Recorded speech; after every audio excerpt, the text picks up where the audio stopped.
Satu perikop, satu hari.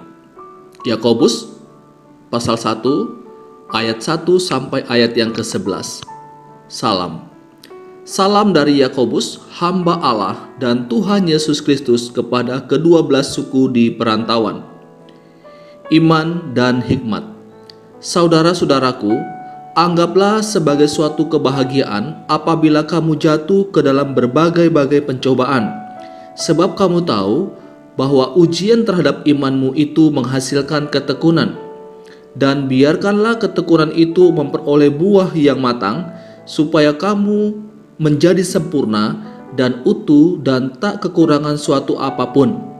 Tetapi apabila di antara kamu ada yang kekurangan hikmat, hendaklah ia memintakannya kepada Allah, yang memberikan kepada semua orang dengan murah hati dan dengan tidak membangkit-bangkit, maka hal itu akan diberikan kepadanya. Hendaklah ia memintanya dalam iman, dan sama sekali jangan bimbang, sebab orang yang bimbang sama dengan gelombang laut yang diombang-ambingkan kian kemari oleh angin. Orang yang demikian janganlah mengira bahwa ia akan menerima sesuatu dari Tuhan, sebab orang yang mendua hati tidak akan tenang dalam hidupnya, keadaan rendah dan keadaan kaya. Baiklah saudara yang berada dalam keadaan yang rendah bermegah karena kedudukannya yang tinggi, dan orang kaya karena kedudukannya yang rendah, sebab ia akan lenyap seperti bunga rumput. Karena matahari terbit dengan panasnya yang terik dan melayukan rumput itu, sehingga gugurlah bunganya dan hilanglah semaraknya. Demikian jugalah halnya dengan orang kaya. Di tengah-tengah segala usahanya, ia akan lenyap. Saudaraku yang dikasihi oleh Tuhan Yesus Kristus, penulis kitab Yakobus adalah Yakobus, saudara Tuhan Yesus, atau lebih tepatnya adalah saudara tiri dari Tuhan Yesus. Tradisi atau cerita turun-temurun mengatakan bahwa Yakobus ini adalah orang yang jujur, orang yang saleh. Dia tidak minum anggur dan tidak makan daging.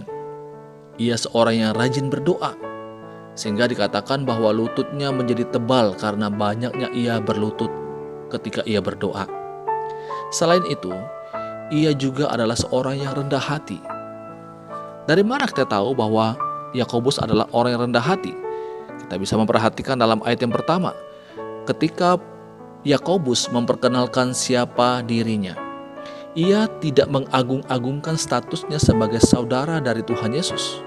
Padahal dengan menyebut dirinya sebagai saudara dari Tuhan Yesus, bisa saja menaikkan derajatnya dan akan lebih dihargai oleh teman-temannya dan juga jemaat yang ia layani. Tetapi ia tidak melakukan hal tersebut. Sebaliknya, ia memposisikan dirinya sebagai hamba.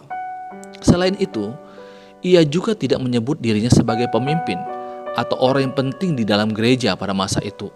Padahal dikatakan bahwa ia adalah sebagai soko guru.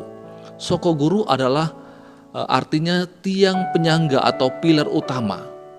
Nah, dalam sebuah bangunan, tiang penyangga itu memiliki fungsi untuk menahan supaya bangunan itu tetap kokoh. Nah, ini artinya kalau Yakobus disebut sebagai soko guru, maka ia memiliki peran yang sangat penting di dalam gereja pada masa itu. Tetapi lagi-lagi kita melihat bahwa Yakobus tidak memperkenalkan dirinya sebagai pemimpin dalam gereja. Dia lebih memilih menyebutkan dirinya sebagai hamba Allah, hamba dari Yesus Kristus. Saudaraku, ini adalah hal yang sangat luar biasa. Dia sadar siapa dirinya, sehingga dia menyebut dirinya sebagai hamba dari Yesus Kristus. Saya dan saudara, kita ini adalah hamba dari Yesus Kristus. Kita ini adalah milik daripada Yesus Kristus.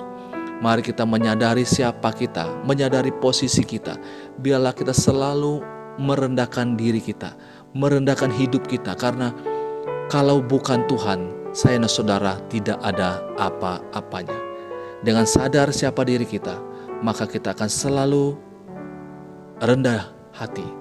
Karena kita ada hanya karena oleh anugerah Tuhan semata, bukan karena kekuatan yang saya dan saudara miliki. Ini pembacaan firman Tuhan, renungan untuk kita saat ini. Tuhan Yesus memberkati kita selalu. Amin.